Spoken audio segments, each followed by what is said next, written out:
Nucleus के अंदर जो डीएनए होता है ना तुम्हारे सारे शरीर में, वो डीएनए पता है कितना बड़ा होता है, कितना लंबा होता है?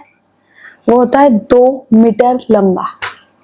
और न्यूक्लियस का जो साइज होता है वो 5 to 10 माइक्रोमीटर होता है। कभी सोचा है ये 2 मीटर लंबा डीएनए 5 to 10 माइक्रोमीटर न्यूक्लियस के अंदर फिट कैसे होता है? बताती हूँ।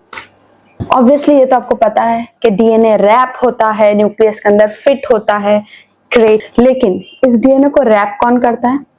हिस्टोन प्रोटीन इस डीएनए को रैप करता है और न्यूक्लियस के अंदर फिट करता है। लेकिन स्पर्म का जो न्यूक्लियस है वो नॉर्मल बॉडी सेल्स के न्यूक्लियस से भी छोटा है। वो 4 to 5 माइक्रोमीटर का है और भी छोटा। लेकिन डीएनए तो 2 मीटर है ना, तो फिट कैसे होगा? तो ये जो फिटिंग है ना, ये हिस्टोन प्रोटीन नहीं कर सकता। एक और बात, हिस्टोन प्रोटीन डीएनए को लूजली पैक करता है, मतलब लूजली रैप करता है और न्यूक्लियस में फिट करता है। ये लूजली रैप इसीलिए करता है क्योंकि डीएनए को रीड करना है, मतलब डीएनए से प्रोटीन बनाना है। प्रोटीन क्यों बनाना है? प्रोटीन क्यों बनाना है, ये क्वेश्चन आ रहा है।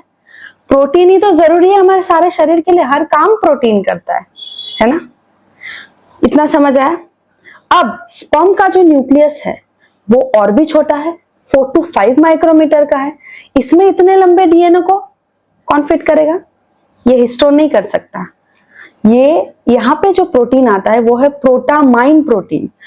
वो डीएनए को टाइटली रैप करता है, बहुत कॉम्पैक्टली रैप करता है न्यूक्लियस के अंदर। एक तो न्यूक्लियस छोटा है, डीएनए सेम साइज है, और प्रोटामाइन डीएनए को टाइटली रैप करता है।